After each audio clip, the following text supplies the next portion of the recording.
नमस्ते, म सबिना पोखरेल आज पनि हजुरहरूको सामु कविता लिएर उपस्थित भइसकेको छु।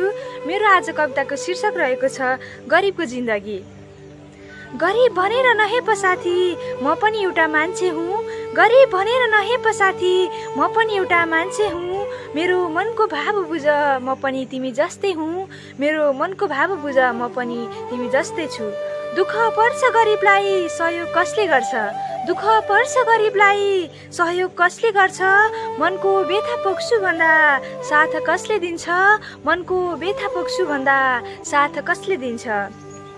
दया गर्छु भन्छन् सबै उपकार कसले गर्छ? दया गर्छु भन्छन् सबै उपकार कसले गर्छ? विवाद गर्छु भन्दाखेरि मौका कसले दिन्छ? विवाद गर्छु भन्दाखेरि मौका कसले दिन्छ? सम्हाल्न खोज्छु दुई थोपा आँसु पानी भई बगिदिन्छ। सम्हाल्न खोज्छु दुई थोपा आँसु पानी भई बगिदिन्छ। थाप्न खोज्छु खाली हात पीडा भई दुखिदिन्छ। थाप्न खोज्छु खाली हात पीडा भई दुखिदिन्छ। सबै जुटौँ अब हामी देशको भलाइ गर्न। सबैजना जुटौँ हामी देशको भलाइ गर्न। गरिबको समस्यालाई सधैँ अन्त्य पार्न। गरिबको समस्यालाई सधैँ अन्त्य पार्न। धन्यवाद।